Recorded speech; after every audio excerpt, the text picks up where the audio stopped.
So here we are again. We're not dead yet, which means our petrol tank of morality, this is literally the reason, not because we're young or healthy, it's because our petrol tank of morality literally hasn't run out yet. And the morality of non-killing, kept in the context, lived in context of vows, This is why we're still alive. So we think how amazing, we're not going to waste this time. We're here together to look at this amazing Buddhist teachings, methods of how to, generally, how to become this amazing Buddha, to do the wisdom wing, so we can do the compassion wing. Help others, So as we talked yesterday, mainly we gave background yesterday. We began discussing this fundamental practice of equanimity, which is the basis of beginning to develop love and compassion, But we looked a lot at the necessity of the first stages of practice. And that's why it's so important to see this Lam Rim as like a course. With all courses, you start at the simple stuff, go to the middle, and go to the advanced. It's just how it is. We sometimes find that quite hard to think about in our culture because we think spiritual teachings are something kind of different, And that's what's marvelous about the Tibetan packaging, coming from Atisha in the 11th century, and then specifically coming from Tsongkhapa, our lineage Lama, in the 14th century. So the whole emphasis of the wisdom wing, like we talked yesterday, the whole emphasis there, the whole point of that level of practice is to protect ourselves from creating negative karma and to develop ourselves into these marvelous, stable, disciplined, content, fulfilled, wise people. I mean, who doesn't want that? To be less neurotic, less angry, less jealous, less depressed, more open, more spacious, more kind, more clear. Who doesn't want that? That's the wisdom wing. And the results of this, if you graduated at high school, like we talked yesterday, which is the middle scope, which is the wisdom wing, if you graduated there, you'd become this hini, as they call it, the arhat, a person who has achieved liberation from suffering and its causes. And if we looked at the quality of the person's mind, they'd be mind-bogglingly amazing, No equivalent in our culture whatsoever. We've got that potential, but we've got more potential than that, which is the Mahayana component, the compassion wing. So the whole emphasis on that level of practice is to help us continue to remove the delusions. That never ceases. Continue to remove the imprints. And why now? Not so much to protect ourselves from harming others, from creating negative karma, but to help us break down the barriers that ego has created between self and other. That's the whole energy behind the compassion wing, is to smash as quickly as possible all the delusions in the mind in order to want to be of benefit to others. Because what's preventing us from having compassion, even low-level compassion, what's preventing us from having compassion for others is our over-involvement with ourselves.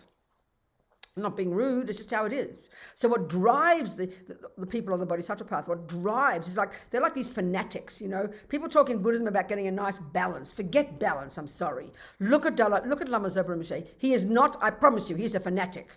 Day and night practicing, doesn't bother to sleep. As Roger said, he's attended a disgusting waste of time. That's not balanced, that's extreme. But extreme what? Extreme wisdom, driven by, which is hard for us to conceptualize, driven by unbelievable compassion for the suffering of sentient beings. And not just, like we talked, all levels of suffering.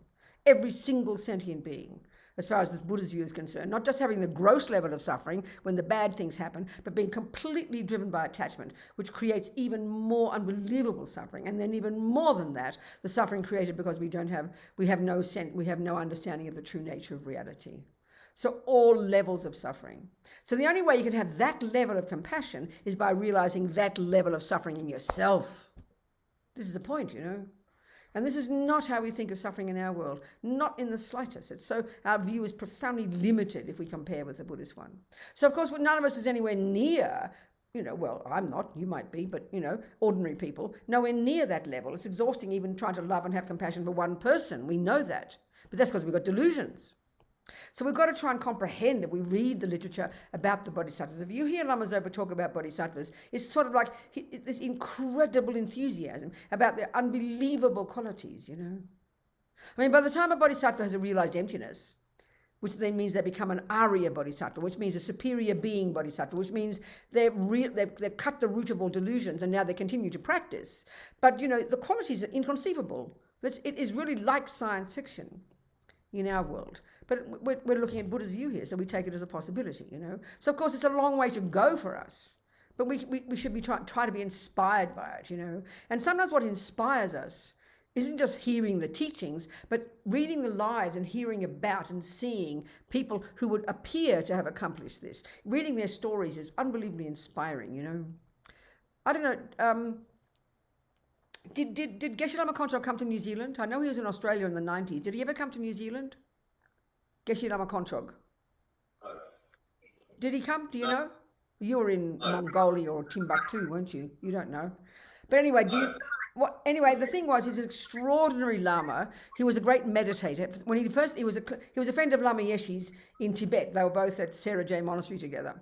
And when you met him, he's like this grumpy old grandfather, rough, fairly tall, really grumpy. You know, and you scares the life out of people mostly. But I mean, Lama Zopa said he lived in Vajrayogini's Pure Land. He was this great tantric yogi, you know, who from the time he left Tibet, he went straight up to the mountains in this place where Milarepa used to meditate. Back in the 11th century, Cave of the Doves, way up in the mountains. I don't know, 6 foot of snow in the winter, you know, totally isolated. No, these days maybe some tourists might go there, but then it was just Tibetans and a few Nepalese people. So he was guided by a dream from Milarepa. He went there after he left Tibet and he disappeared for years, you know, 7 years, living in different caves, totally naked, no food, no sleep, not wasting time, 24 hours a day practicing. Of course, that's weird to us, but what's he practicing? Well, he's practicing in the deepest of his samadhi to completely remove from his mind all the obscurations, all the delusions that prevent him from becoming a Buddha. So he's just seriously on the wisdom wing, you know, but driven by compassion. That's the motivation. I mean, someone like Lama Zopa, who doesn't sleep, which sounds peculiar to us, he doesn't need to because he's got complete control over all his energies. The same with Geshe Lama Konchog. He had complete control over his subtler physical energies, taking the Vajrayana model. And so he doesn't need to sleep, he doesn't need to eat, and he's in his mind is in bliss, but what drives them is compassion. What drives them is compassion. Same with Lama Zopa, same with Geshe Lama Konchog. So, I mean, years ago I began doing his biography. He's a Geshe Tenzin Zopa. He might have been to New Zealand, I don't remember. But he was in Australia for he's in Australia now, I think. So years ago, after he passed away in 2001, Geshe Lama Konchog, I started working with Tenzin Zopa on his biographies. And we stopped for whatever reason. I don't remember the reason now. He asked me to stop. So now 15 years later, back on it again. And just even now editing it, it's so inspiring. It's so moving. It's not like reading teachings. It's kind of very sweet. And it's in the voice of Tenzin Zopa. And it almost seems a bit sort of, you know, kind of cute because it's just this devoted disciple's voice describing this outrageous person. And it's just incredibly inspiring, you know, to read the lives of these great yogis. It shows it's real. It's not just intellectual in a book. It shows it's just not philosophy. I mean, Lama Yeshe, in his wonderful book on Mahamudra, like I mentioned it when I had to edit that, again, in there he talked about Milarepa. He said, I was so inspired by Milarepa when I was a boy. I'd read his life. You should read his life, he said. And that's why people love reading the biographies of the great beings. You know, they're so inspiring because there they are, real people. As Lama Yeshe said, they're real people looking like you and me. If they can do it, I can do it too. So sometimes studying all the philosophy, you squeeze your brains, as Lama Yeshe said, and even the bodhisattva teachings, they're so technical, they can be so technical, so detailed, it seems merely intellectual. But to read examples or to see examples of people, that's what's inspiring, you know. And I think on this planet, the one that's most popular, most well-known is the Dalai Lama. So he doesn't show an outrageous aspect. He doesn't show the aspect of not sleeping. He acts like a regular person. He goes to sleep, he goes to bed at 8 o'clock, he lives like a proper monk, he eats 2 meals a day. He seems to have a very easygoing life, you know, but there he is running his Tibetan for 50, 60 years, never stopping, trying to help Tibet get some freedom, never stopping, never giving up, no matter what method, never giving up, always enthusiastic, always cracking jokes, not despairing ever for 60 years, you know, trying diplomatically, socially, politically, religiously, scientifically, every way possible. Meanwhile, blowing the minds of so many people in our world, showing the example. He would never admit to being a Buddha or even a bodhisattva, but just it's obvious if you look at his behavior, hear his words. If he's the end result of this path, thank you very much. I'm very happy to keep practicing, you know. So it's very inspiring to see. And when you can see actual people, then it proves it's not just some intellectual stuff living in myth in the past, you know, like we think of religious teachings. They're the proof of the pudding, you know. So inspiring. And because they're human and we're human, they did it, there's the methods, then I can do it too. Just have to have patience, perseverance, and be humble and reasonable. One step at a time. Everything's one step at a time. You know we pave the way. It's a wonderful saying. You pave the way.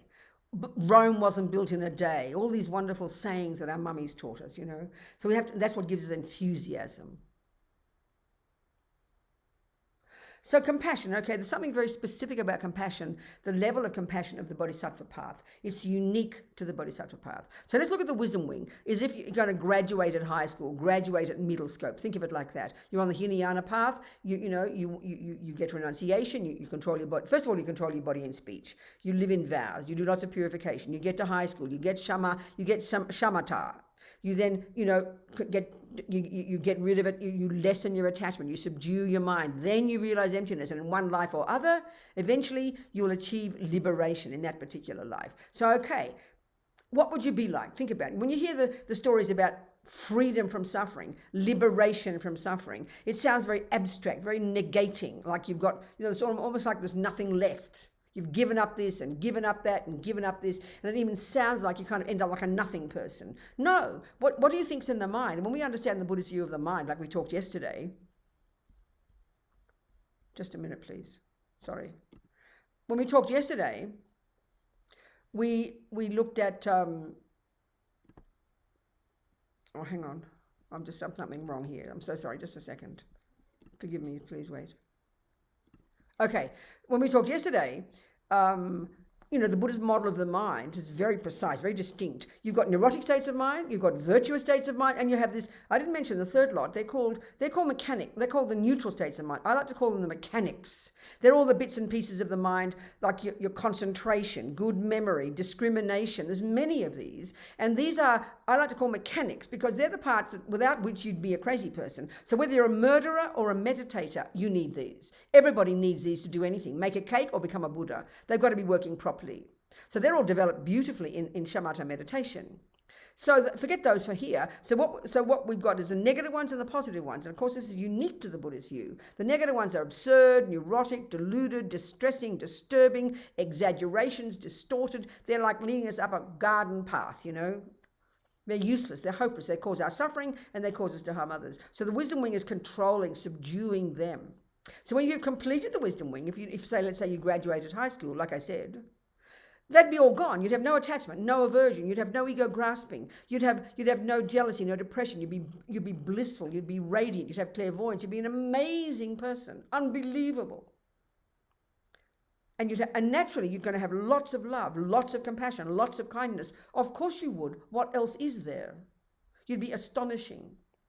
But from life to life to life to life to life, your goal has been to get out of samsara. Get the hell out of this garbage dump. I'm sick of suffering, Achieve liberation from samsara. Achieve your nirvana, your cessation of suffering and its causes. Now, that's your goal. For many lifetimes, that's your goal. That's your goal. Now, as you're getting closer to it, you get less neurotic, more blissful. More blissful, it's a real word. I wanted to talk to you about, quoting a bit from Lama Yeshe's book, about Mahamudra, about the marvelous qualities we'd have just getting single point of concentration. It gives us encouragement, But you'd be astonishing person, amazing, blissful, clear, wise, like I said, clairvoyant, infinite love, infinite compassion. But the point is this, because of your goal, you've programmed your mind with this goal to get out of samsara, in other words, not to be reborn again.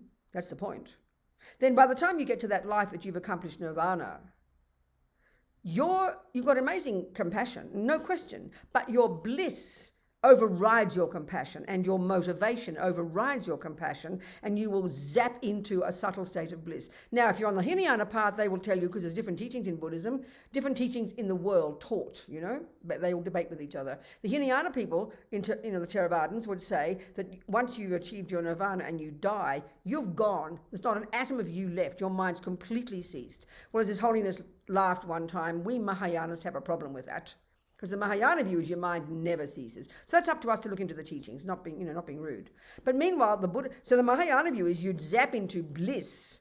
You wouldn't come back, and you'd be in bliss for quite a long time, and then Lord Buddha would come along and tap you on your shoulder and say, okay, baby, time to come out of this bliss now, get back on the Mahayana path, become a Buddha, so now you can benefit others. But the point I'm getting at is that compassion is enormous when you've got that, but your motivation and your bliss override that compassion. Now, if you're on the Mahayana path, your goal is not to graduate at high school, you're going to graduate at university. And if you're on the Vajrayana path, you're going to go you'll do the Hinayana, you'll do the the postgraduate as well, if you're on the Tibetan Buddhist path. So then you could get to the point where you even will achieve your own liberation. You don't need to come back. But your compassion overrides your bliss, because your goal is more long-term. Your goal is to become a Buddha. Because so the realization of emptiness is the same. That doesn't change. But the intensity of the unbelievable intensity and profundity of the bodhisattva path, this unbelievable power of this compassion that manifests eventually as bodhicitta. I mean, even the lowest level bodhisattva who's realized emptiness, already they have the power to manifest their mind in 100 different bodies simultaneously for the sake of sentient beings. And as Lama Zopa says, and each level from 1 to 10, there's 10 stages of the bodhisattva path. By the time you get to becoming a Buddha, you are capable of manifesting your mind in countless bodies throughout universes for as long as time exists. So it's insane the level of realizations you have on the bodhisattva path. Unbelievable. And the compassion, so the unique one, even of the compassion, all this equanimity leads to this, leads to that, and love, and compassion, and then there's a unique characteristic of the bodhisattva, which is this called great compassion. Or as Lama Zopa also says, and they have different interpretations of these, and this then leads to what they call the special attitude. This outrageous attitude of the bodhisattva, the great compassion. So compassion goes, oh my God, look at that suffering. Great compassion goes, what can I do to fix it? It's my job. So as His Holiness would sometimes call it, it's universal responsibility. It's this powerful, and that's the fearless part, this powerful, courageous attitude that it's my job. It's like the job description of a bodhisattva, you know. You're not there yet to bodhicitta, but you've got this profound compassion, great compassion. That's the unique characteristic. It's my job. What can I do? And that leads to this special attitude that I'm never going to give up. And then that culminates in bodhicitta, where you have this aspiration to never give up, ever, as long as time exists, as quick as you can on the Vajrayana path to become a Buddha, because then you're qualified, you know. So what drives this kind of fearlessness and this seemingly extreme behavior of bodhisattvas, you know, is this compassion. And it's hard to, I mean, I say these words and it's really hard to imagine that level of compassion. We can have compassion. Look at us. We're all kind people. We'll weep when we see people suffer. But it goes after a while. Or if you keep trying to think, what will I do about it? You get exhausted, you know. We'll have to go and have a sleep. But these beings, their energy is so powerful, and they've got the skill to control their energies. They don't need sleep. As Roger said, for Rinpoche, it's a disgusting waste of time. It's hard to hear that level of compassion, isn't it? So it's important to realize it's logical. It's all there in the literature. We're able to get it, but we've got to go according to our levels. You know, we've got to go according to our levels. We have to. Can't do more. We've got to be realistic. But no, it's possible. I mean, one of the biggest ones, you know, is we give up. We think this is too much. I can't bear it. And the more we see the suffering of the universe, the more we see even just the suffering of the humans, it's overwhelming for us, you know. So you've got to have this enormous enthusiasm. And that's what comes from lessening the delusions. That's why trying to get compassion while you've still got attachment and depression and anxiety, it's impossible. I mean, we've got to realize this psychologically. It is impossible. That's why we have to understand it step by step by step, you know. Our compassion is limited by what? By our attachment and anger and fears and delusions and expectations and nonsense and worries. That's what holds us back. You know, that's why the first part of the work is so important. And to remember, you are the beneficiary of this. It helps you become stable and wise and fulfilled. And then you add the compassion to the mix. You know, you keep growing the compassion. So I think it's really important we'll just talk about today about ordinary life. Forget about all the high, and we can go through the 8 verses. I want to do that. And I want to discuss Lama's wonderful teachings in Mahamudra just to give us enthusiasm. But it's so important to try and look at ordinary people like all of us and how we can navigate, you know, between being an ordinary person with attachment, with depression, with anxiety, and having the potential for love and compassion. To try and work out how to distinguish between these, because this is our big problem. One of the key jobs, like I've said, about being a Buddhist, you really become a Buddhist, as Lama puts it, be your own therapist, when you've got this brilliant skill, this internal skill to be able to distinguish moment by moment whatever's going on in your crazy head. And the key function, the key component of the ability to distinguish is what is a virtue and what is not. In other words, if you're a botanist, if you don't know botany, You look at a garden. I mean, I'm not a botanist. I can't tell anything from anything. And you just see a bunch of overgrown green stuff, isn't it? Or brown or whatever. But when you learn to know botany, suddenly it's a revelation. Oh, look at that, there's a herb. And it looks just like a weed, but you can tell the difference now. That's why we have to learn Buddha's botany. We have to learn Buddha's view of the mind because it's so precise.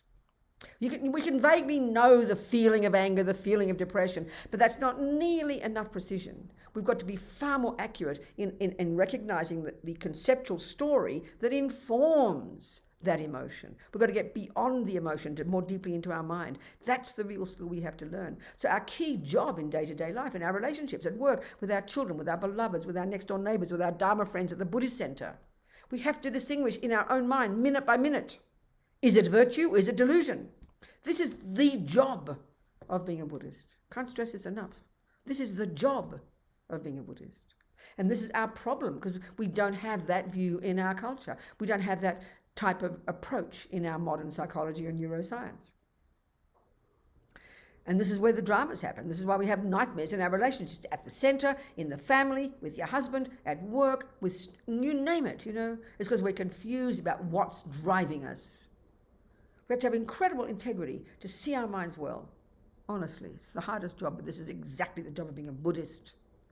So, in ordinary relationships, let's say you're just a sister, and you've got an alcoholic an alcoholic brother. Just a simple example of a person who's got, the suffering of suffering. He's an alcoholic. It's evident to anybody with half a brain the man is suffering. But what we can't see, if we've still got attachment and aversion and fear and anxiety and all the dramas, we don't realize that our compassion and our wisdom is really limited by our own neuroses, our own attachment, our own aversion, our own depression. So what we've got to realize when we're driven by attachment and aversion, which is underneath even nice people like us, we're not, wackos, we're not going around raping and killing too many people, but we think we're nice people. We're nice people. We are. But we don't see the levels of these delusions driving us every second, under everything we do, including our good qualities. So attachment's function is to get what I want. Basically, it's brutal to say it, but it's the junkie in me that only can stand good things. It only wants the nice things. It can't stand problems. So if you meet a problem, then depending on your personality, on the spectrum of aversion, which is because aversion is a response when attachment doesn't get what it wants, that millisecond aversion arises when you meet that thing that your attachment doesn't want, which includes your alcoholic brother. So speaking from the perspective of your delusions, that part of you can't stand seeing your alcoholic brother. He's upsetting you. He upsets mum and dad, and he upsets all the family. He comes and vomits in the soup, and you think about him while he's not there, and you criticize him, and you're upset with him, and you're angry with him, because that's the response when attachment doesn't get what it wants. Now we just think that's normal. It is normal, but you've also got compassion. No question, you have got compassion. You do see he's causing himself suffering. But attachment makes a mess of it all. It sticks its nose where it doesn't belong. It over-exaggerates everything. And we don't realize it when we rush off to help our brother and stick our nose in his business and give him advice and give him the addresses of AA and give him lectures. We do love him, but we don't realize our love and compassion are dragged down by our own neuroses, our own wish that he'd stop being an alcoholic because we can't stand it. We can't see that. We can't see that. So we lose any wisdom. We stick our nose in where it doesn't belong. We talk about him behind his back. We all get upset. We blame him for making me upset. We blame him for making mummy and daddy upset, and we get all frantic and worried. That's life. Look at ordinary families. They're like a complete mess, So we do have compassion, but we don't have any wisdom because attachment is getting us to manipulate our brother. And then, of course, he rushes off to AA maybe because he tries to make mummy and daddy and you happy. But he's not ready for it. He doesn't want it. So he falls off the wagon again. And then you get mad at him and you talk about him behind his back and all the drama builds up. This is ordinary life. And we don't realize the attachment and aversion in our own mind are completely making a mess of any compassion. So the thing is, when you've got less attachment, this is what's so interesting, the less emotional neediness for things to be the way I want, what that means is you become very courageous. You become brave and you see your brother. Your heart does break for him, but you're not stupid. You can see he's not ready for your advice. He's not asking it. So you mind your own business. You watch him like a hawk. hoping he'll be okay. You're always watching, but you don't stick your nose in. And even, this is most powerful, you don't talk about him all the time behind his back. That's what drives all the families crazy. We build up all these dramas and stories and acting as if we're being compassionate. It's not compassion, it's anger and attachment. 90% of the time. We never think this. So if you've got some wisdom, which comes from less attachment, less anger, less neurosis, less anxiety, you shut your mouth, you mind your own business, you recognize as your mummy and daddy got the karma to have this boy, let them have their relationship. It's not your business to make everything nice. Attachment's a junkie that wants to stick its nose in to make everything lovely, because we only want what's lovely. I mean, this is how attachment works. And we never think that it's polluting our compassion. And we assume that compassion causes me suffering. No. What causes you suffering when you see somebody else suffering is your attachment and your aversion. This is really clear. That's why bodhisattvas are blissful all the time. Why? I mean, have a look at the Dalai Lama.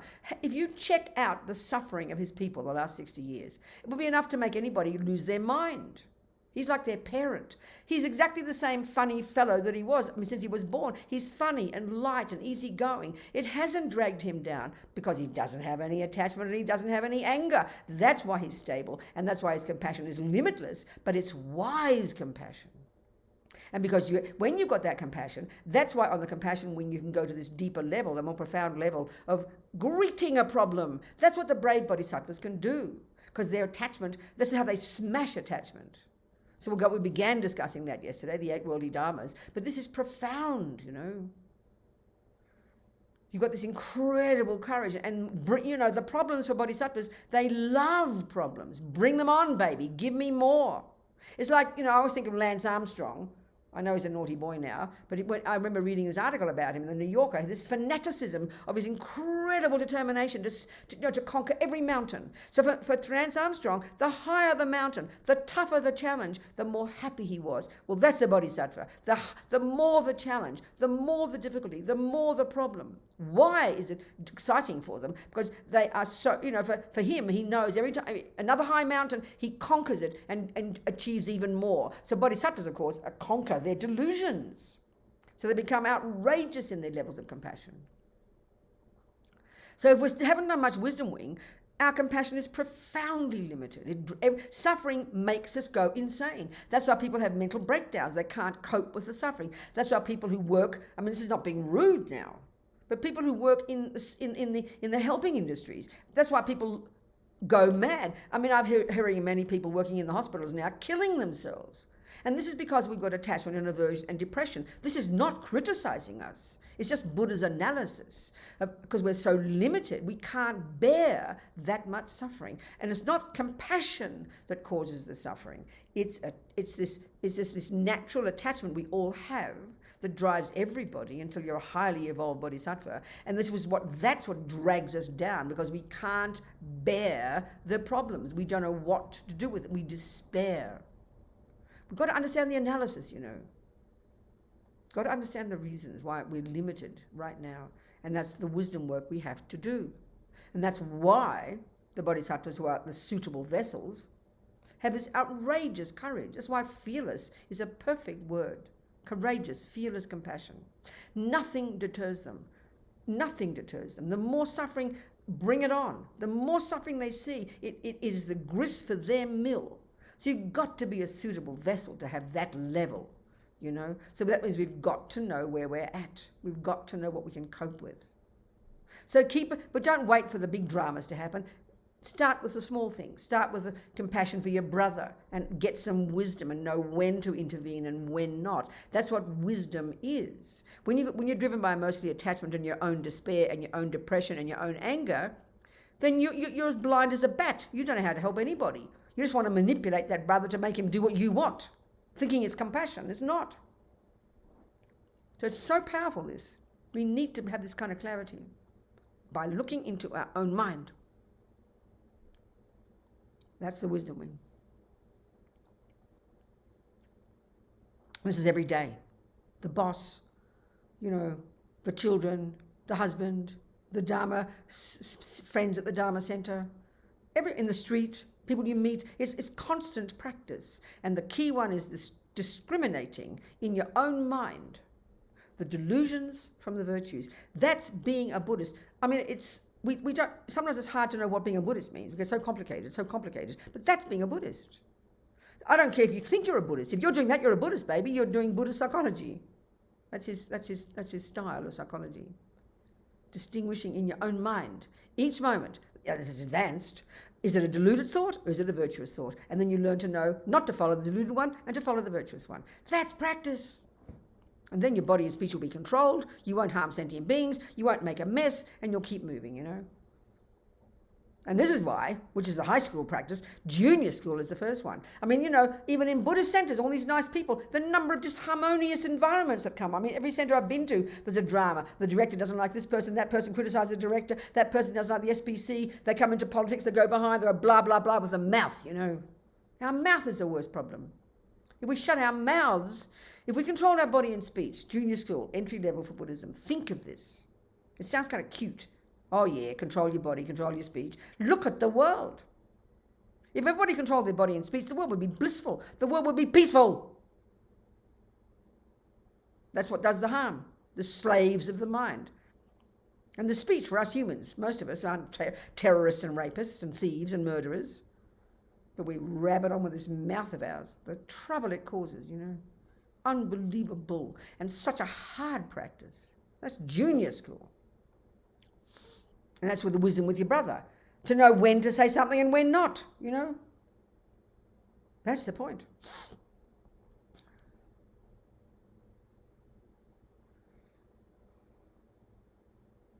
And compassion is not just some sweet, gooey thing. It's got incredible strength in it when it's proper compassion. Incredible strength. And because you're not driven so much by attachment and the 8 worldly dharmas, you'd have the courage to do and say the right thing, no matter who criticizes you. You'd be stopped being driven by this craving need to be seen as a nice girl.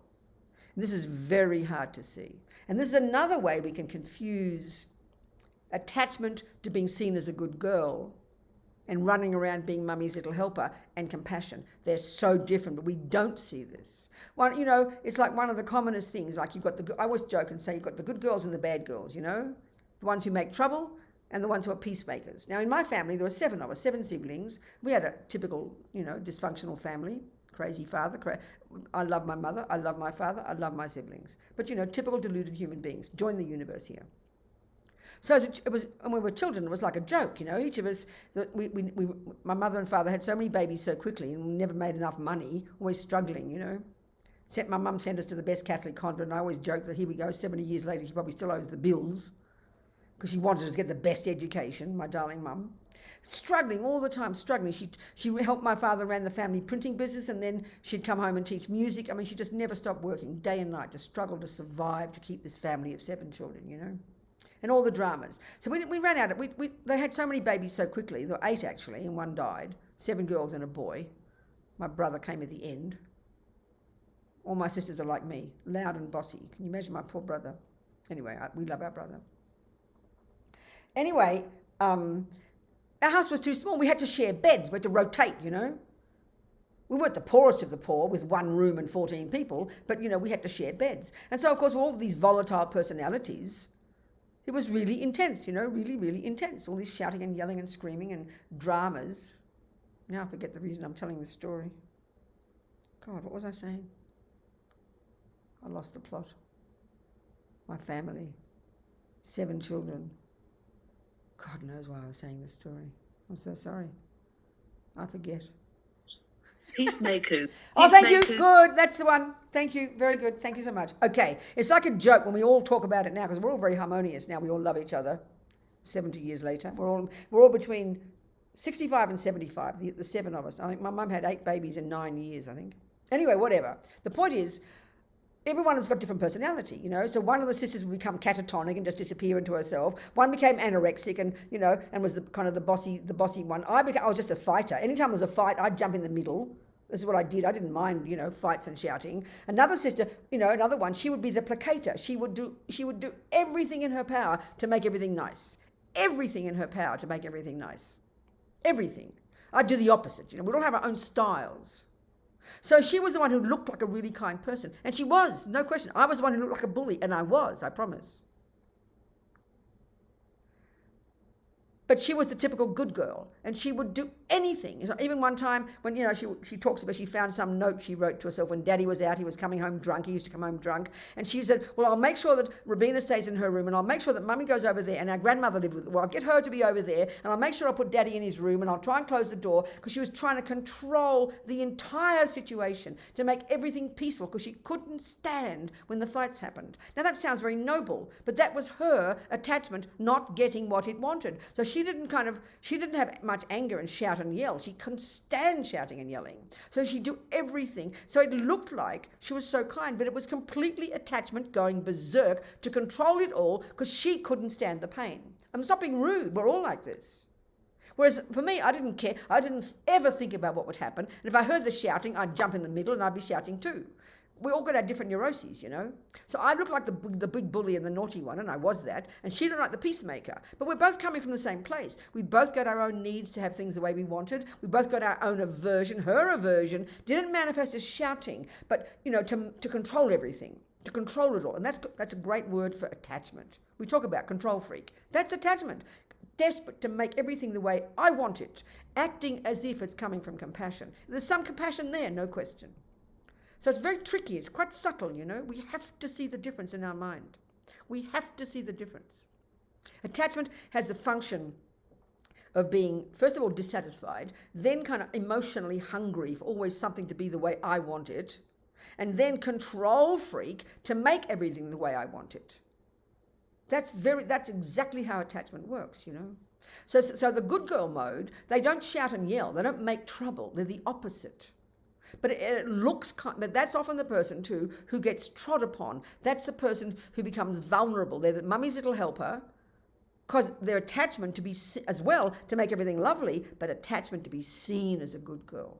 We've all got that, but we manifest in different ways. These are very tricky to see in our minds, So tricky to see. Attachment and delusions are so tricky.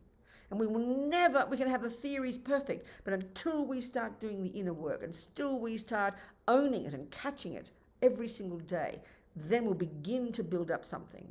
Lama Geshe said, I can tell you about attachment for one whole year. You will never begin to see it until you work deeply inside.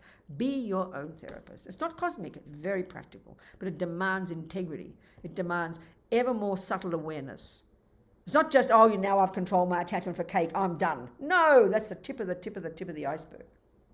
It keeps going to ever more subtle levels. And you continue working on it all the way till you get bodhicitta and emptiness. It doesn't just go overnight. It's very, very subtle, And that's, first of all, that's what causes us suffering, and it's what pollutes our compassion, limits our compassion. It's very subtle. The difference between them. There's about 1,000 thoughts a second. The West says that, Buddha agrees. And every one of those tiny thoughts is either a virtue or a delusion. That's what's incredible.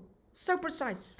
The precision and clarity and depth of analysis that we know we need just to make a decent cake, not to mention build a building or do some really refined, subtle science. That's the level of precision and clarity and depth of analysis that it demands that we use to do the job of unpacking and unraveling this mind of ours, So, of course, some of us have more tendency towards the wisdom wing, sharp mind. Some have more tendency towards the compassion wing. And they've both got their methods.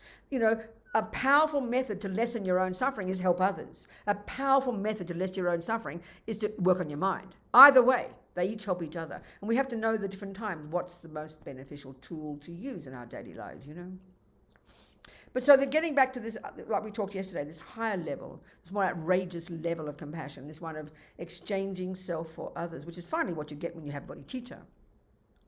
And this particular methodology. So this is in the transforming problems one.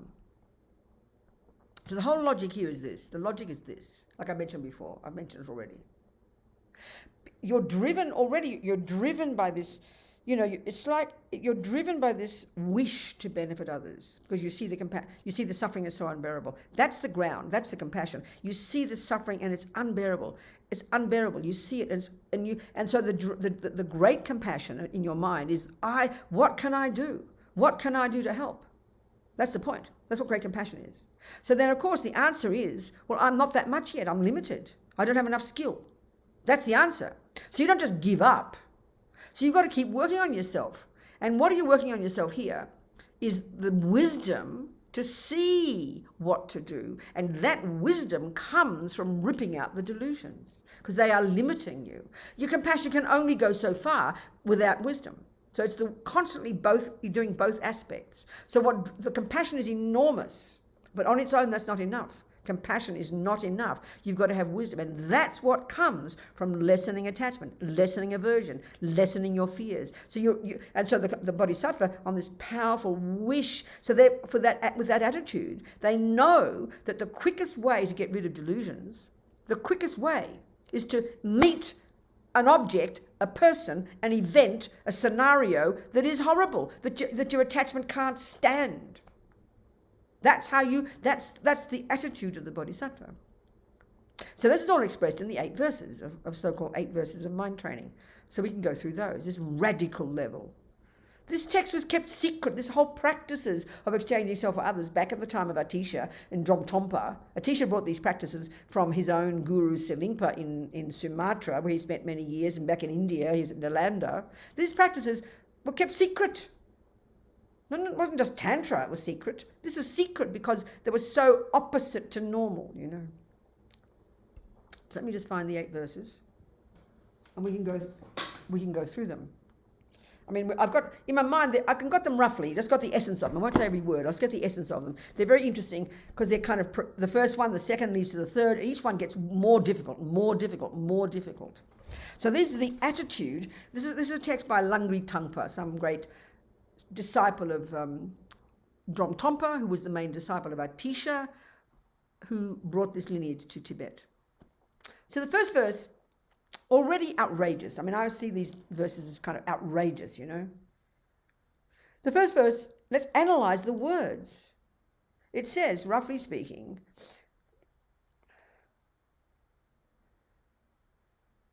in order to get the greatest benefit from sentient beings, not for. It's really confusing. We've got to analyze that. In order to get the greatest benefit from sentient beings, who are more, listen to this next line, this is insane, who are more precious than a wish-fulfilling jewel. Well, forget wish-fulfilling jewels, okay? Who's heard of one of them? Just change it for who are more precious than $1 million. I mean, excuse me, what on earth does that mean? We've got to analyze it carefully. We can say it with a nice sweet voice. Oh yes, sentient beings are more precious than $1 million. Think of the meaning. We'll go into it. In order to get the greatest benefit from all sentient beings, who are more precious to me than $1 million, I will hold them all as most dear at all times. All of them, most dear at all times. Now, excuse me, that's an instruction, okay? It's coming from the heart of a yogi. It's obviously what he's doing. But think about it. If you're supposed to take all the teachings as literal advice, we're already mind-boggled. What in the name of God is he talking about, Excuse me. So let's analyze the words. Well, the first one is really interesting. When we can get this, we can get this whole approach. So what does it mean, the greatest benefit from all sentient beings? It seems like a mistake. This is the point. Let's say you're trying to become the best doctor on the planet. So let's say you're gradually getting towards becoming the best doctor. You don't just, and obviously if you're, a good doctor of any kind, you've got to be driven by compassion. Otherwise you're in big trouble. It's got to be compassion for that kind of suffering. You want to heal sentient beings. And that means you've got to have compassion. It's obvious the motor that drives you is compassion. So then you go study to become a doctor, whatever kind, I don't care. Acupuncturist, whatever it is, I don't care. Think about it. You're going to have the compassion, but that's useless on its own, isn't it? It's utterly useless. You've got to have the wisdom to know how, so you do your study. So now, if you're this really powerful, wanting to have the best, wanting to benefit all sentient beings, the attitude is like this. You'd think this way. In order to get the most benefit from all these suffering sentient beings, meaning you know, you don't just put your little plaque up and put out a few band-aids from 9 to 5 and go, I'm now being a good doctor. You want to go to the war zones where the doctors sans frontières live. You want the worst scenarios possible. You don't just sit up in the mountains and listen to what, you know, have one little patient every day. You come to the maniacs and the psychopaths and the mentally ill and crazy, physically sick people in the middle of the crazy cities. You want the worst scenario possible. Why? Because the more you are tested, the more you push yourself, the more it's forcing you to become the best doctor in the planet, and then you can help people. You're qualified. So you want the worst scenario, and you want to take as much advantage of all these suffering people, not for your own benefit. That's what it means by the bodhisattvas, all these suffering people, in order to get the benefit from all these crazy people. So here you're trying to get bodhicitta. As a doctor, you're trying to get the skill to benefit them. So it's you take advantage. All these suffering sentient beings are grist for your mill. So when you walk into the tent on the war zone and see these people without legs and arms and screaming in agony, you grab the opportunity. It doesn't freak you out one bit. The more suffering, the better. You don't want them to suffer, but that's every second you can continue to grow your wisdom to be the best doctor on the planet, driven by compassion. So you have enormously courageous attitude, you know. So every single one of these suffering people, you don't care if they're the enemy, the friend, or the stranger. You're going to hold them most dear at all times. It's already outrageous, the first of the 8 verses. The next one, I joke and say, if you're a therapist and you recommend this to your patient, you could be sued in our world. The next one says, when you're with others, and let's face it, with our busy lives, okay, less maybe these days with COVID-19, but normally speaking, we're bumping into sentient beings day and night. When you're with others, see yourself as the lowest of all. That's the first instruction. It's an instruction, okay? It's advice, it's spiritual practice. And we think, what are you talking about? I already see myself as a creep. What do you want to do? Rub my nose in it? This is exactly why Pabonka Rinpoche says you've got to see it. You know, you've got to, Pabonka Rinpoche says you've got to be a suitable vessel. This is impossible to hear if you're still at the victim stage and you can't even control your own mind. You're completely overwhelmed by misery. You're a complete victim. You think your boyfriend's supposed to make you happy. You're distressed. You're angry. You're jealous. This is an impossible instruction. Impossible. You don't even try. So what does it mean?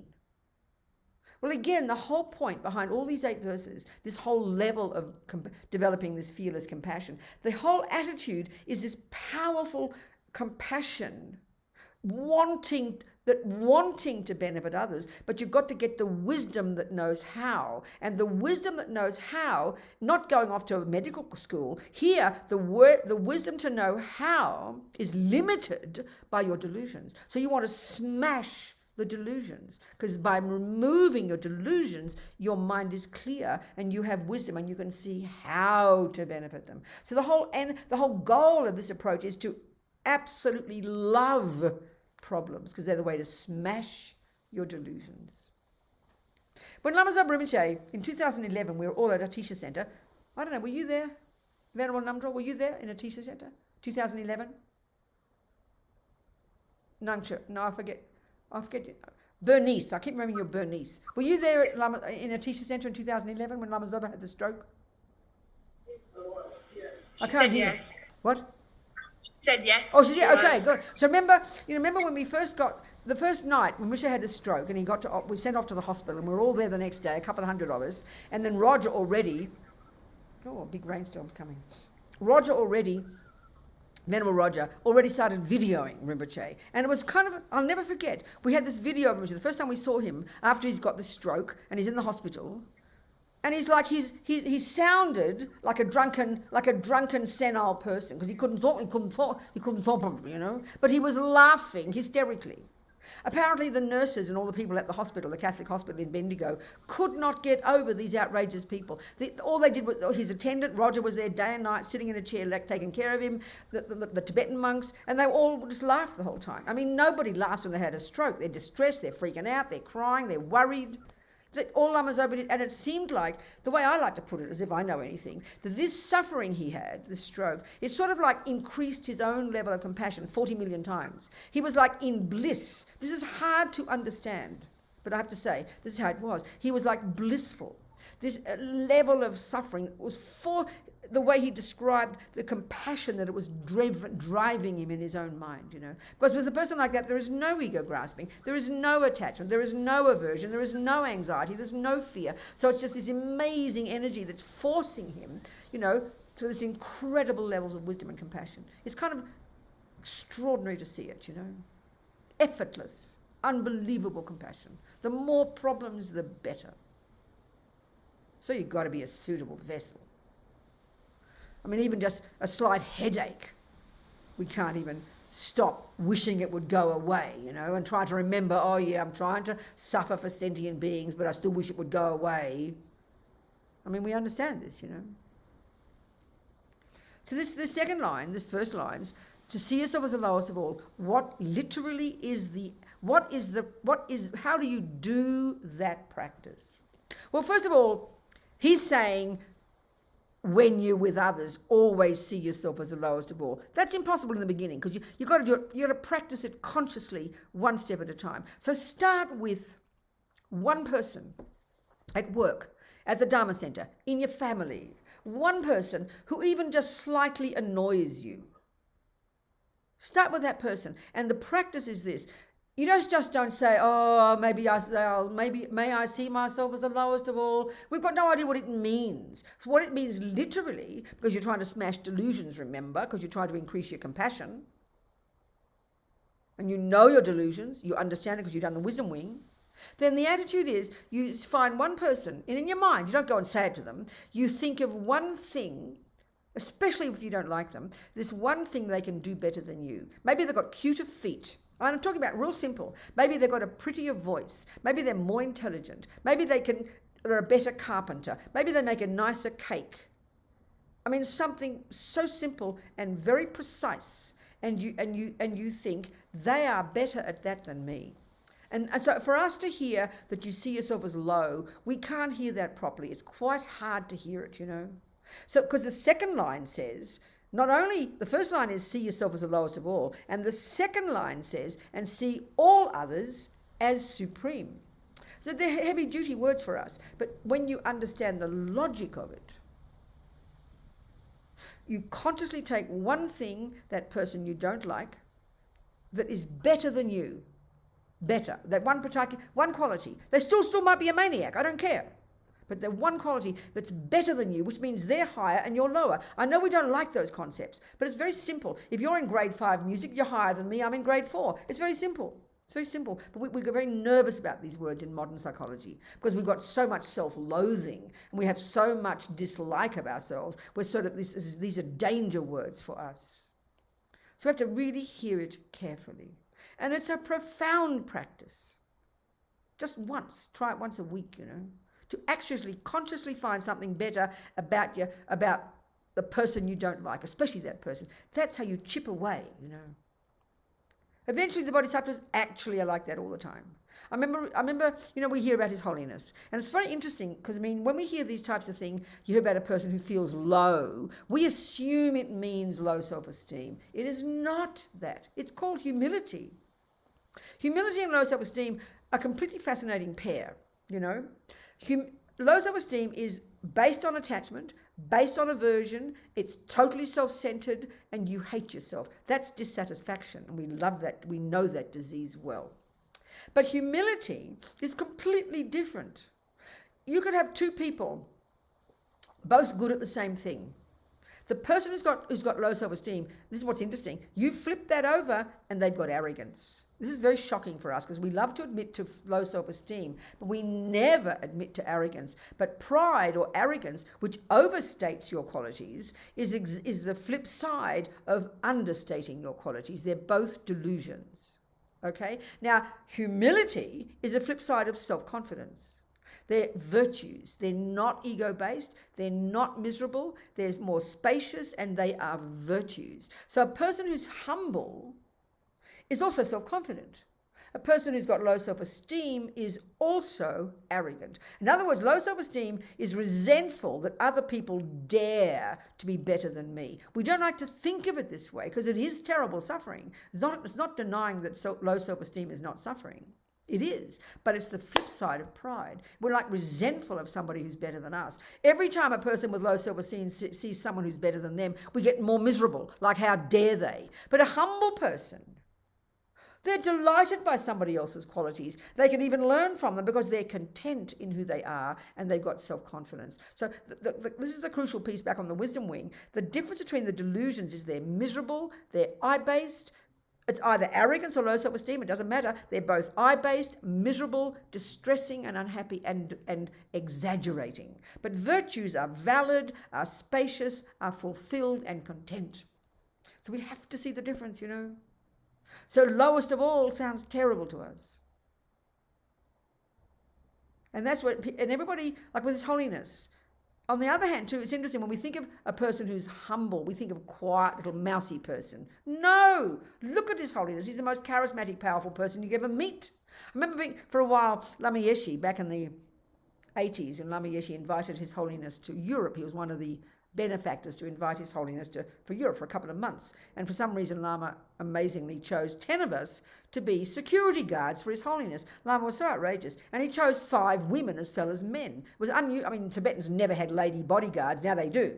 Lama Geshe was so amazing. And so 5 of us were chosen to travel around with His Holiness. 3 of us were nuns, but Lama made us wear lay clothes. It was so hilarious. So I remember my friend Susanna took me, it was in Europe, so I remember she took me around Milan, and I bought these nice knee-length, lovely maroon boots, and I wore lippy. I decided I better wear lippy, you know, I look like a nice lady. I had hair at the time, I was a nun. And Lama used to laugh and say, "Oh, I like you better like that," he said. It was very funny. Anyway, we travelled around with His Holiness for a couple of months. There's 10 bodyguards. It was hilarious. So kind of Lama Geshe. And we just observed His Holiness. It was amazing. It was 1982. It wasn't that well known in Europe yet. Everywhere he went, it was so clear he was charismatic, he was powerful. And even then, when the big press conferences would come, His Holiness would just dominate the whole thing, and he'd boss the people around, you go there, you go there. He ran the whole thing. You know, and if you think he's humble, we think of a humble person sitting there all quiet. No way. He was powerful, charismatic, but totally humble. So that's very encouraging. We think of humble as low self-esteem. We think you're going to become a creep. It was so wrong. We are so not understanding, you know.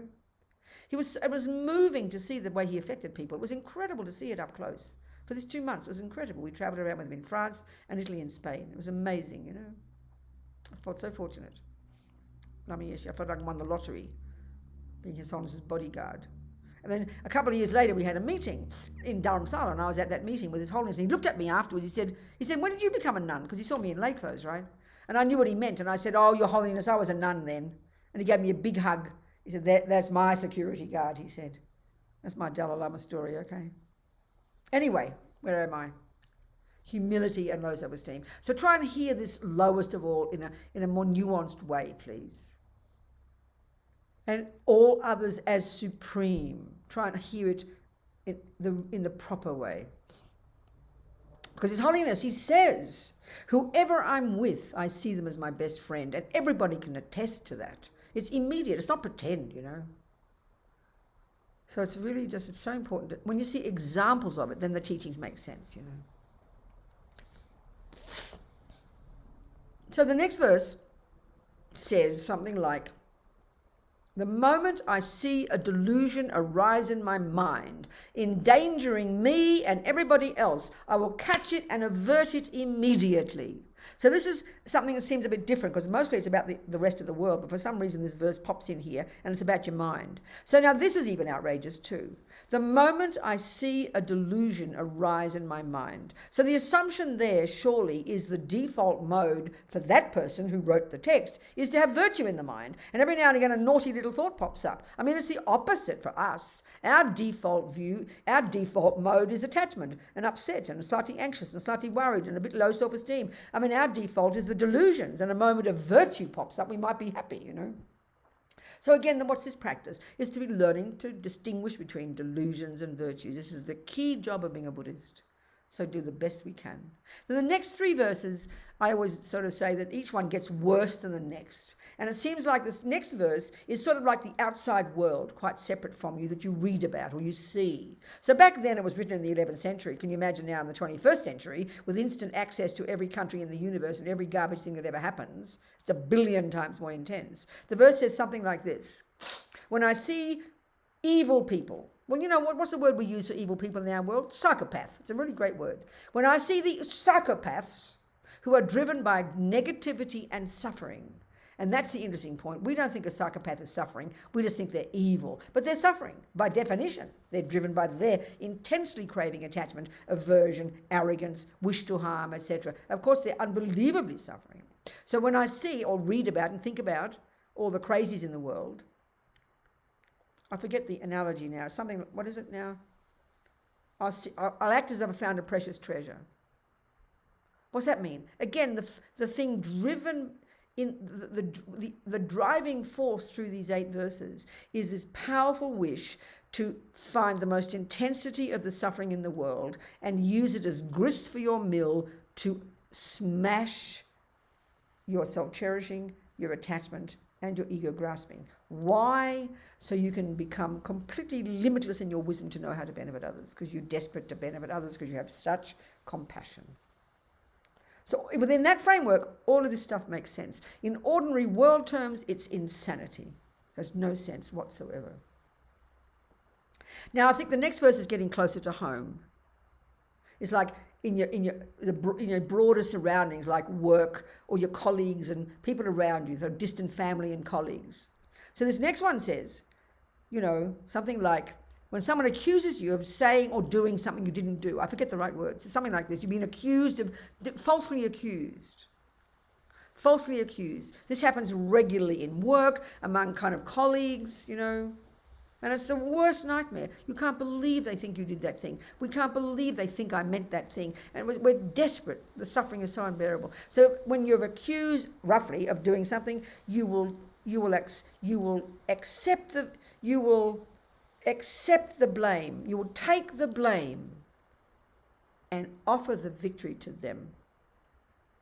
This is insane. I mean, normal world, it's the opposite to normal world, but the same logic to it. Every opportunity you have to when your delusions are attacked, you're so happy for it. So I keep saying you've got to be a suitable vessel, because if you're in the situation in your life at work and you're a little mousy person and you're running around trying to make everybody happy and people start to use it like a doormat, this is not your practice, baby. Your practice is to stand up for yourself or leave the job. Have some courage. You've got to know where you're at. You've got to know what is the best practice for you. So important. The next verse, this is like the closest to home, and it sounds to me like it's your beloved child or your beloved partner. A person whom I can't think of the words, that you've sacrificed your life for, that you've given everything to, in whom you've had so much hopes, turns against you. I will see them as my precious guru. This is the one when all the parents come to me and mothers in tears, their children have rejected them totally. This is this one, your husband whom you've sacrificed your life for 40 years, and you come home and he's left you, That's the kind of pain that one is. And that's the deepest of the practice, because it's the most heartfelt. You act that they are your precious guru. So it's obvious to begin to attempt these practices. You've got to be so courageous, and you've got to understand the logic of them, Don't misunderstand them. Any questions, people, about anything I've said so far?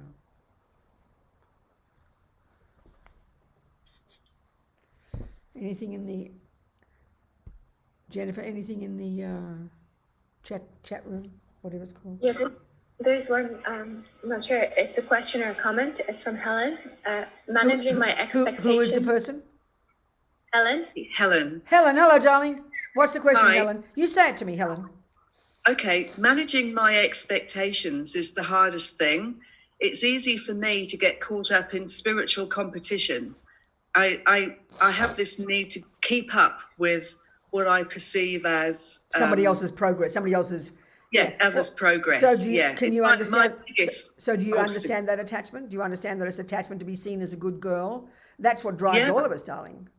Yeah, That's what drives everybody in one way or another. So how do you feel? If you recognize it as excellent? So what do you think is the antidote? What do you think is an attitude that you can cultivate in your own mind as an antidote? What makes sense to you? Oh, I don't think I'd thought that far. Well, that's the point. I mean, it's like you can't find a solution to a problem if you can't analyze, you can't locate the problem. So you've stated perfectly the problem. So my sense is, Helen, once you locate and identify the problem, the answer is evident, the solution is evident. Right. So what's the opposite of this? Yeah, it's sort of being myself, isn't it? Yes, there you go. That's the simplest way to put it. Be yourself, baby, and be content enough to know you're doing well as you are. Whatever level it is, that's what self-confidence is.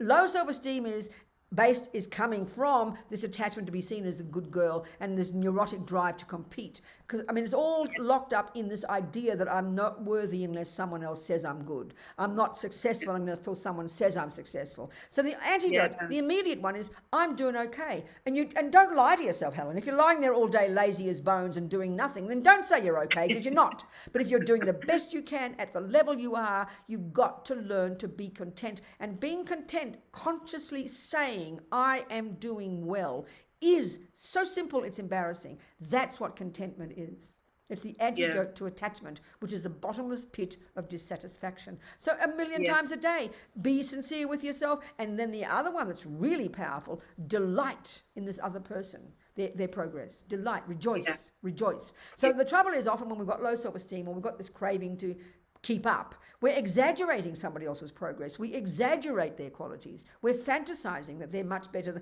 when you're really miserable and low self-esteem or lonely, the whole world looks like it's happy. When people are like looking for lonely because you haven't got a partner, for the person like that, the whole world looks like it's full of happy partners. It's just complete fantasy.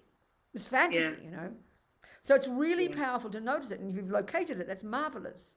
Just learn to be, talk to yourself, be your own little friend. Well, I'm doing well. I'm doing my practice every day. I'm trying to do my best. I'm doing this, I'm doing that. I'm doing my best. And I would, if they're more advanced than me and they know more or whatever, I delight for them. How marvelous. Yeah. It's so simple. It's like you said, be yourself, honey. It's got profound meaning. Yeah.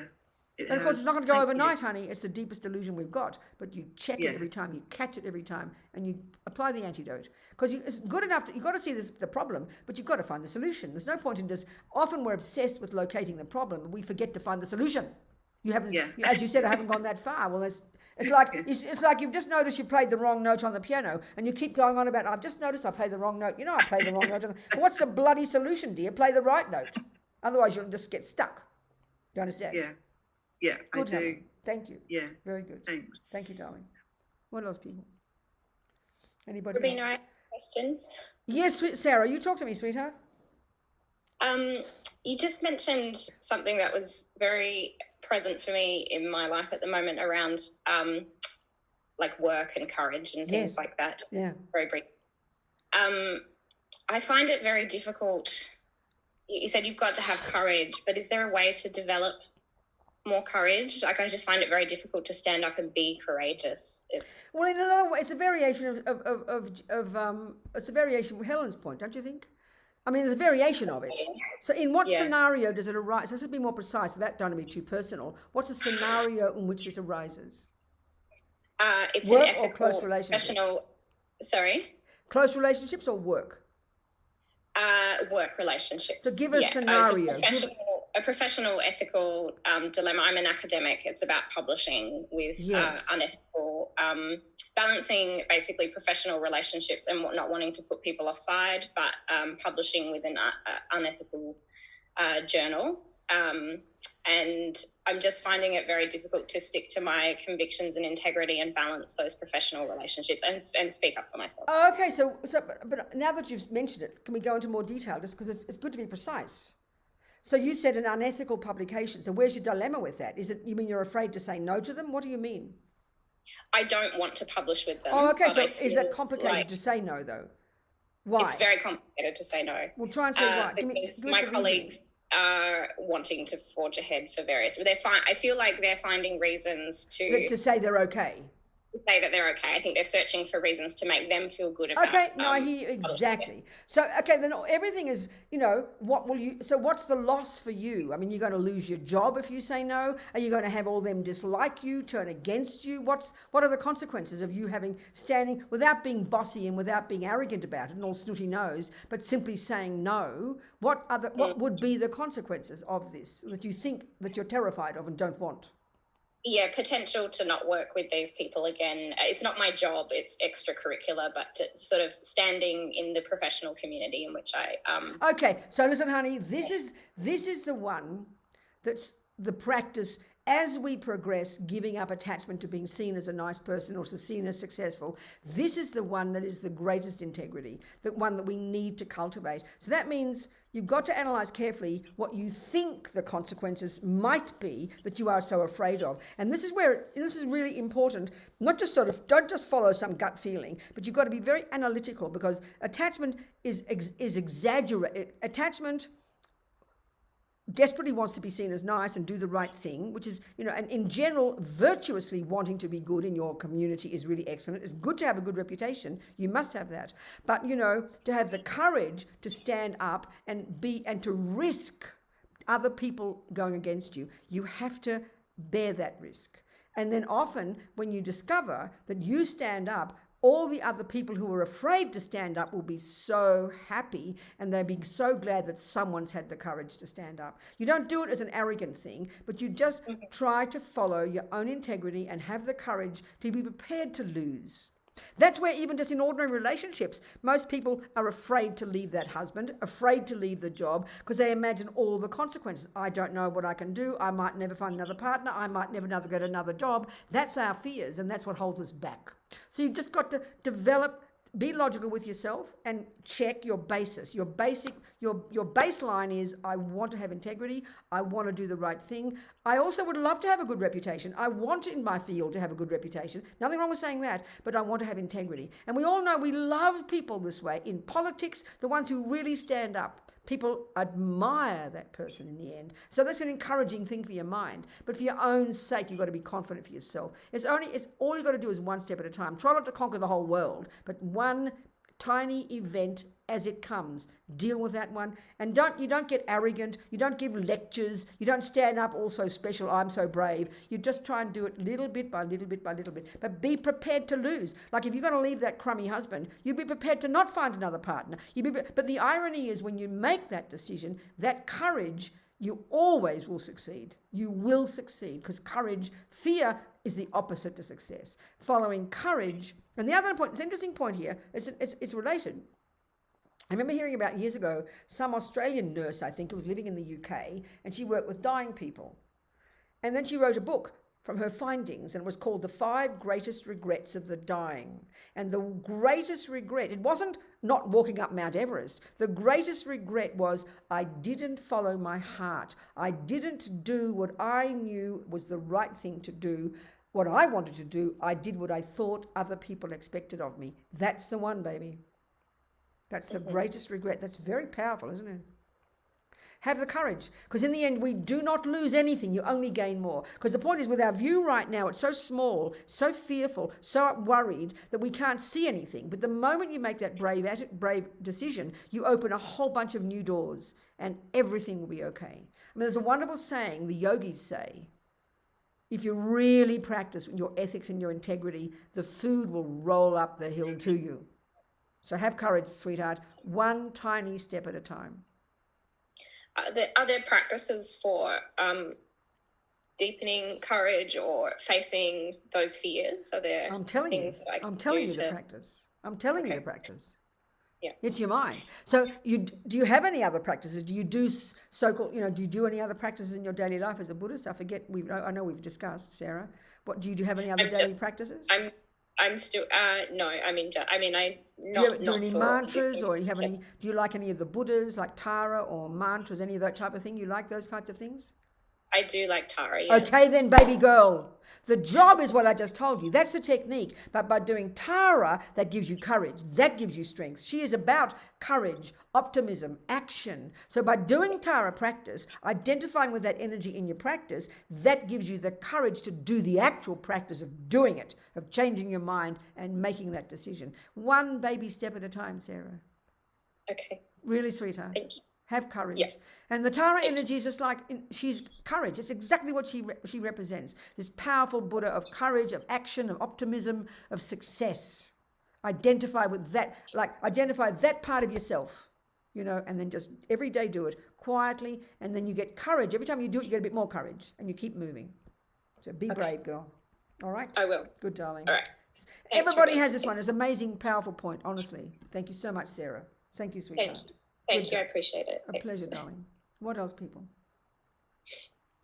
Anybody else got any points? These are universal things, you know? Really, they are. So powerful. Helen's one, Sarah's one. I have a question, Venerable. Where are you? Sedina. It's Talk to me, Sedina speaking, Precious. yes. Talk to me, girl. Go on. It's about what Sarah just said, having the courage. I'm working as a nurse now. It's not the big COVID drama we have to talk about. It's more things that were not going well before. So I work mainly with patients that have dementia. And I see colleagues doing things that are not even legal. So I went to my boss and I talked about it. And she said, well, just imagine what else could happen. Well, it's better for her to live with us than just go off and be in an elderly home, for example. So they're basically just putting my compassion down, saying, well, whatever we do, it would be worse. I understand that. So you mean they're doing things to sedate the patients because it makes it easier for you guys or something? Is that what they're doing? Well, they were just fixating her. And she said, well, if she goes somewhere else, they're just sedating her. Would that be the better choice? So what do you mean by fixating? Well, no, but... No, I hear you, Sedina. What do you mean by fixating? Well, I'm sorry. I'm German, so I didn't know the right word maybe. So restraining her. Oh, okay. I see you. I hear you saying. Oh my God, I hear what you're saying. Oh my God, This is terrible. So it's kind of cruelty, really. Well, that's what I think, and that's what I feel, and that's what my heart says. I know. So okay, so this is and this is a really interesting point, Sedina. Sarah's point is about her own decisions, you know, but you. And she has power over that decision because she has to decide what she can and can't do. Now, in your scenario, because you're in this big environment and you probably aren't the boss, right? You just said you went to your boss. So you don't have the power to tell these other colleagues to stop doing it, do you? Do you? Do you have the power to stop them? Are you their superior? No. Okay, darling, now this is another whole scenario, and this is a very powerful one. So let's look very precisely at this kind of scenario. You don't have the power. You're not the boss. So you don't have the power. The best you can do is you report it, and clearly that boss supports what's being done. So you have got basically now two options, Sedina, and this is where it's tough. You've got two options, baby. You have to either weigh up the advantages for you of staying in this job and thinking of what you can do to be as loving and kind to all these suffering people, even if they've been tied up. You have to decide the advantages of the job, or you decide the disadvantages make it too difficult for you and you have to leave.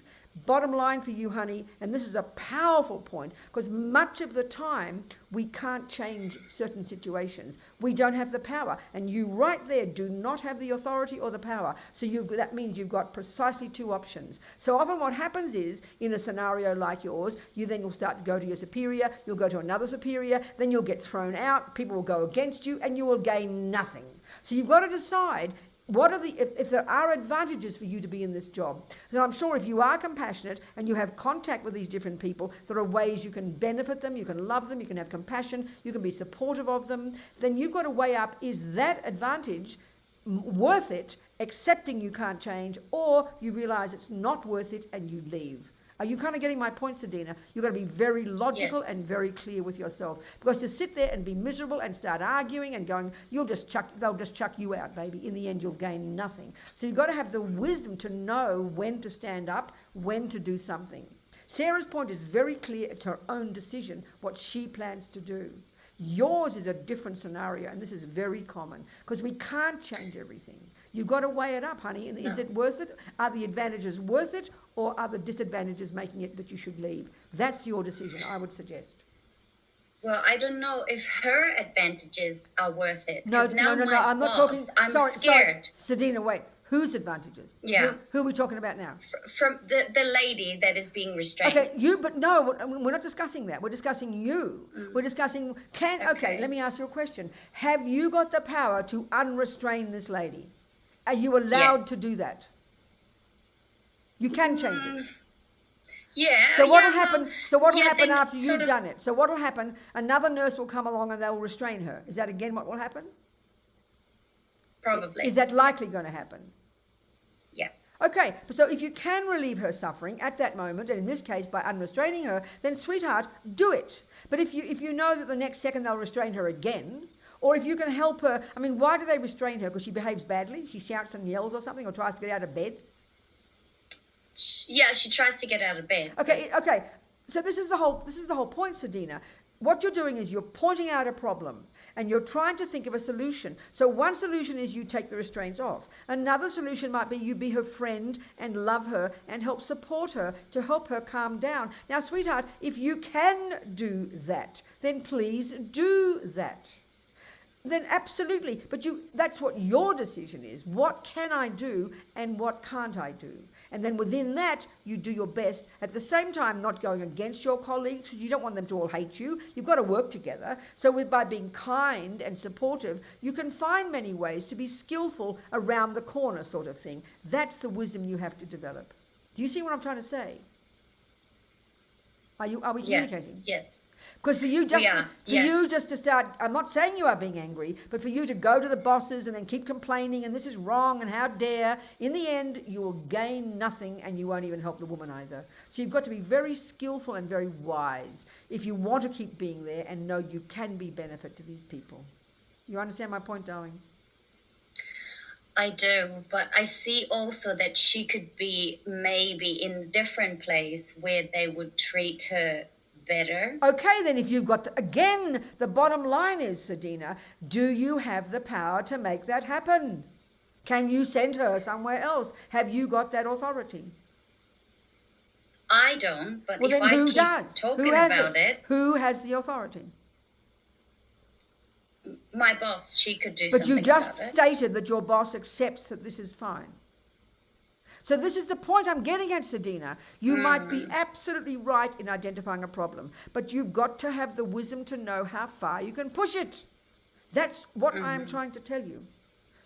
Don't be too theoretical. Don't be idealistic. Nothing is perfect. If you can do something to get her sent somewhere else, please do it. But if in the end you end up making a fuss and no one trusts you and they throw you out, what have you gained? Nothing for yourself and nothing for her. And I'm not saying don't have integrity, but sometimes we can't make everything perfect. Do your best, but we've got limitations. If you were the boss, you could do it easily, but you're not the boss. You've only got your power, your parameters of your power are limited. So we've got to work within that by being wise and skillful and not alienate everybody. Otherwise, there's no benefit. Are we communicating, Sabina? Okay. Yes, we are. Thank you very think much. very carefully through it, be wise, be skillful. Yeah. All right, Okay. darling. Thank you. Thank you very much. It's a very common thing. Anybody else, Yeah. please? Anybody else? No other questions? Huh? Nothing? You people? Lindley. Go on, talk. What is it? Oh, I'm listening. Lindley here. Who is it? First of all, Lindley. Linley. All right, darling. Hello there. Talk to me, sweetheart. First of all, I wanted to say thank you to the two people who asked those questions because for me, both of those were things that I face as well. And Yes. I found those, Robina, your answers were very helpful as well. Good. My question was about, you talk about the different levels of that you're in junior school, then high school, then university. Yeah. And that wisdom is the kind of high school and compassion is the university. But so that's kind of, usually you think of that being as some time progression and that you can't do university until you've done high school. But you also do talk about them being something you can practice together. Yeah, well, absolutely. So, and you've got to know your own limit. This is the point. You've got to know what your capability is. Sometimes you just got to reach out to somebody. That's compassion. Sometimes you've got to think it through and lessen your own attachment or lessen your anger, because each will help the other. We've got to see they're very interdependent, In other words, are you following my point? Are you following my thinking? It's all stages, levels of development. Right, so sometimes you might be at university and sometimes you might be at high school? They're all tools in your little toolkit. And in one situation, you maybe just reach out to another person and you do the best you can to be compassionate. Another time, what I'm getting at, like this is Sadina's example perhaps, or same with Sarah's example, or Helen's example, you check. There's nothing much I can do to help the other person, but I can lessen my own anger. I can lessen my attachment. I can lessen my own neurosis. I can lessen my anxiety. In other words, there's no point in reaching out to your brother. He doesn't want your advice. So that means you can't reach out and do something overt to help your brother, but you can work on your own anxiety and realize that that's why you're miserable, not just because your brother's an alcoholic. So it depends on where you're at and the different times and the different space. Are you sort of seeing what I'm saying? Do you understand, Lindley? You've got to know where you're at and what you are capable of. In other words, for Sadina's example, let's say, it's clear that the compassionate action would be based on her wisdom as a nurse to help this woman be unrestrained and to give her love and compassion and to try and help her. But that's the compassion wing. But my point with her, she doesn't have the power. Might not have the power to do that. So what's she going to do? She's going to work on her own mind by lessening her anger or her fears or her anxiety. That's the wisdom wing work. That's what I mean by the wisdom wing work. If you can do both, wow. Are you understanding my point, Lindley? We have to know the situation, the time, because everyone is quite precise. Each scenario is different. Are you hearing what I'm saying, sweetheart? Yes. Does it answer your point, or do you want to be more discussion with it? Oh, no, that's helpful. I think maybe in thinking junior school, high school, could maybe be too concrete about. Yes, exactly. Thinking about that linear. But it's helpful to. Absolutely. No, I think you understand. Thinking, but the other point, again, remember the point I'm making. We can have incredible compassion for somebody. Like your brother, let's say, unbelievable compassion for his son. You really have empathy. But the wisdom wing also means you have no ability to help him. You can't help him because he's not open to your help. So that's what I mean by wisdom or compassion. But if you've got the real skill to know how to help him, then you've got compassion and wisdom. Sometimes we've just got to do the wisdom wing, work on our own mind, be patient, be humble, check on ourselves, give up our attachment. Sometimes we have compassion, and sometimes we can do both. Do you understand my point? Yes, yeah. If we're driven by compassion and then we rush off and make fools of everybody and make a mess because it's attachment that's polluting our compassion, that's the problem. That's the problem. Do you understand my point? Yes. Good, your example that you gave around having a sibling with issues is also incredibly helpful. I feel like it's been speaking to me very much today. This is so common. We've all got friends. We've all got these scenarios. We rush off like fools sometimes, leaping in the deep end, all rushing off to try to help. But in the end, it makes a mess half the time because we don't have the skill and the wisdom, and we lack the wisdom because we're driven by our attachment. That's my point. Do you understand? So sometimes just holding back and doing nothing looks like you're being selfish. But no, you're not being selfish. You're being wise. And you're checking your brother, you're watching, and you grab an opportunity when it comes because you see now he's more open, and now you can slip into that opportunity. So you're being more wise and more skilled. It's like a wise mother. Mothers are all over the place with their ridiculous attachment. A mother's an even better example. Mothers are like the classic example of the completely controlling, full of compassion, full of love, there's no doubt, but driven by their own ridiculous possessiveness, the belief that their child is, and so they stick their nose in where it doesn't belong so many times. That's what parents do. So a wise parent will shut their mouth and will watch the child like a hawk, but not stick their nose in every 2 minutes. But you have the wisdom to know when to say something and when not to say something. That's what I mean by the wisdom wing. And that only comes when you give up your own attachment, you give up your anger, you give up your own rubbish. Wisdom is the end result of giving up your own rubbish. Do you understand what I'm saying, Lindley? And also what we do is, if we're sort of a child comes and is moaning and crying, complaining, all we do is tell them what to do. Sometimes the best wisdom is, well, darling, I trust your wisdom. You can make the right decision. I mean, that's profound advice, but we all love to stick our nose in and tell everybody what to do. Even just if friends come and complains about their boyfriend, the first thing we think is we've got to solve it all. No, that's not your job. Your job is to listen to your friend, let her talk about who through her problem. You don't have to tell her what to do every minute, and that's what attachment causes us to do. We stick our nose in where it doesn't belong. But to be the friend sometimes says, let the person cry to you, and then you say, well, I'm sure you'll make the right decision, darling. That's real wisdom, and that's real compassion. Our job is not to solve everybody's problem. Do you understand? Good. Even in your problem, Sadina, yes, you're not authorized to change this scenario. So within that fact, and within the fact that you're still in the job, you do everything you can to be loving to her, to be kind to her, to be generous to her, even if she's got those even if she's been tied down. You do what you can within that. And so when I go to see people in prison, I'd love to let them all out of prison. I'd love to let them escape from prison, but I can't. So I give them advice within their restraints of how to deal with their suffering. So that's also wisdom, and that's also compassion, Sadina. Do you understand the point I'm saying? We can't make everything right sometimes, so we do what we can. Yes, thank you. Good. This is really on the ground, compassion and wisdom together, I tell you. And these are scenarios we all understand, Okay, what else? Anybody else? In the Tangpa? Yeah, good. Anybody there? Yes, please talk to me. Tell me your question. Come up to the mic.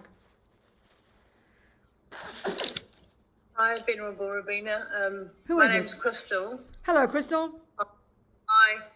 I'm hoping you could unpack a little bit the virtuous friend when someone close to you does great harm and you've done them benefit.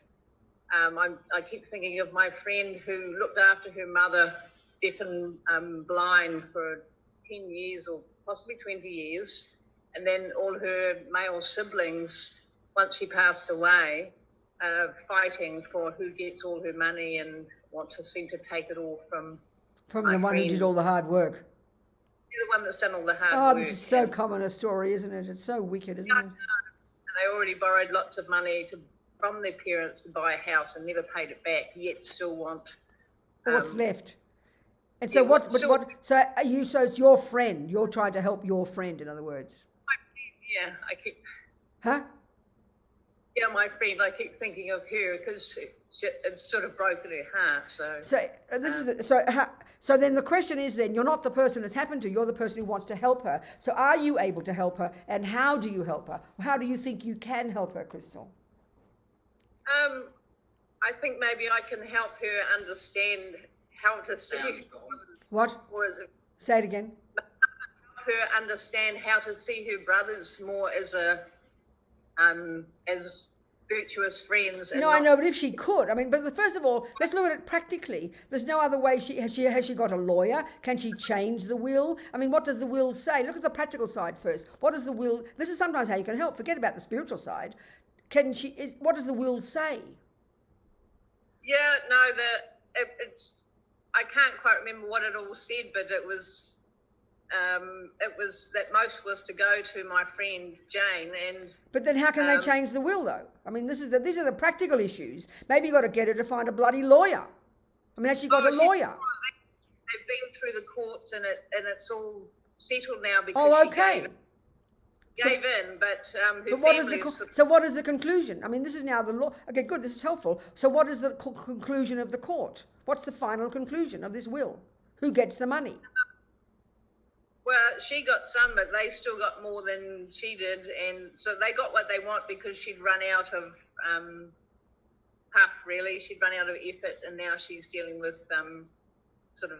Okay, so the reality is the law has decided, and she can't appeal it. There's no point in appealing it. I'm just asking these questions first. This is the point. There's either one, you help her with her attitude, or two, you help her with the practical issues. Is there anywhere she can go? Can she do an appeal? Is there a possibility she should get more? I'm asking this. Can you help her do that? This is one way to help her, if you think it's useful. No, the only way I'm thinking I can help her is her attitude towards her. Why? Because you mean she can't, you mean there's no chance she can get more money. Are you confident about that? I'm pretty confident about that. But has she accepted it? She's accepted it, yeah. But she's got enough to live. I mean, it's enough for her, or she's just angry that they've taken the rest, or is she content with what she's got? She's had enough of the whole fight. Okay. So All right. I just want to help her. No, I understand that, but I'm asking more of these questions to really find out where she's at. So is she resigned to it, or is she really angry? Is she hurt? Is she resentful? What is her attitude? She's still hurt and resentful, but she's resigned to. She is resigned to this reality. So then, okay. So then, yes. But I think even before that, Crystal, don't even try to give her too much advice. Just love her, hold her, say, I understand how you feel. Don't try to give her holy advice. Just nourish her, encourage her, say that I understand.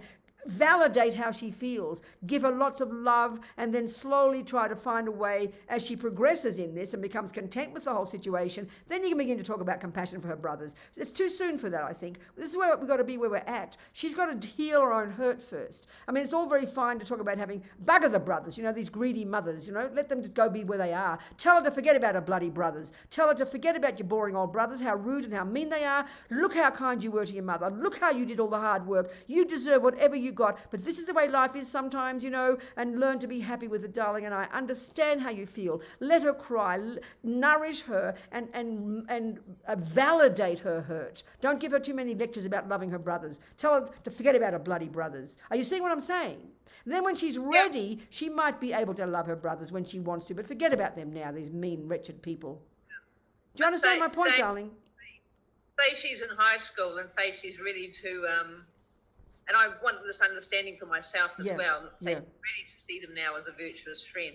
No, that's really too advanced. Forget that. That's high level, university high level. Forget that. She's still hurt and unhappy. If she's not hurt and she's not resentful, she'd be able to take this and see them as her beloveds. Forget that. That's way too high, Crystal. She's got to heal her own hurt first. That's the ordinary work we all have to do.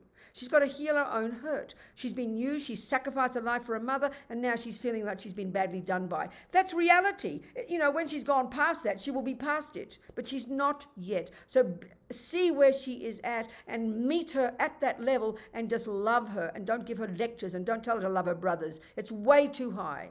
Are you sort of seeing what I'm saying, Crystal? If she can, once she's content in what she's got and accepts these crazy brothers, this is how the world is, agree with her. They are mean, they are greedy. How dare they do this? But don't think about your boring old brothers. You just take care of yourself. You try to be content. You did a good job, and help her rejoice in her unbelievable hard work to sacrifice her life for her mother. Get her to rejoice in that. You tell her how fantastic she is. Forget about the brothers. Are you sort of seeing my point? Yeah, I am seeing your point. That's the point. So in our own selves, if you were in that position, you've got to nourish your own self and say what a good job I did, and I did do it. And if you've got the view of karma, you go, okay, it's just karma, it's the way it is. I don't know whether she has the view of karma, so I don't mention that. But you take her where she's at, and you nourish her and validate her feelings, and you praise her and say, what a wonderful job you've done. You should be so happy, even if nobody, but you helped your mother, and that's the most precious thing. And that's amazing. So praise her like crazy and make her feel good about herself, and then she'll become content. And then when she's ready, she might want to love and forgive her brothers, but not yet. That's too soon. This is what I'm talking about, levels. This is a real example. Are you understanding me? I'm understanding you. Good. And I have a slightly selfish motive as well, because I guess I want to understand that precept myself. Well, okay, if that's for yourself, that's a different discussion. For your decision, if you really want to have the courage to, when the person has ripped you off, your brothers have harmed you, you sacrificed your life for your mother, and they've been mean, and they've taken all the money, this is a powerful practice for you, darling. And if you're this is my point, and this is my point to Lindley, this is my point to everybody, this is what it means. What level are you capable of? So at the point where that woman is, I doesn't see she's ready for that one. But if you are ready at that one, when someone's abused you, harmed you, blamed you, and you really are capable of meditating on that person and seeing him as your precious guru, then honey, child, you go for it. But we got to know where we are at. This is what I mean by knowing our levels. Like you could be in 4th grade tennis. You can still try 20th 7th grade. You can still try grade 27, but you won't accomplish 27 until you're at 26. So you can try more advanced practices, but you've got to know what your capability is psychologically. It's a really good point. Are you seeing? Are you hearing what I'm saying? No, we just lost you for a minute. But Oh, what did you lose? How much? I think we got to 4th grade tennis. Oh. Okay, this is what I mean, like Linley's point, you can sometimes do junior school, sometimes high school or university, but you've got to know what you're capable of. So if you're in 4th grade tennis, you can try grade 27. You can aim to do it. It doesn't mean you'll be really successful, but it's very brave of you. But you've got to know what you're capable of. So don't stay stuck in grade 4. If you want to aim for seeing the abusers as your guru, then honey child, you go for it. But if you're a victim, if you're still a victim, and you know, like your friend, and she gets all caught up and thinks, well, they're really kind to me, but she's still all bitter and miserable, she's lying to herself. It won't be helpful to her. You with me? No, you're right. It might be helpful to her, but I'm still wanting to understand it myself. Well, I'm trying to tell you, do you understand it now? Or not? Sweetheart. What do you think I'm saying? You've got to have a concrete scenario. Tell me what you think I'm saying. For yourself. Then I have to know what level I'm at. I know that, but try and use a scenario. Pretend it happened to you. Have you got siblings? Can you imagine them turning against you like this? Can you imagine them taking all the money from the will? Can you imagine that scenario? Huh? Answer me, girl. Yeah, I guess. Yeah. What? You said you want to understand it yourself. That's what I'm trying to discuss with you. Can you understand this level of practice or not? Okay.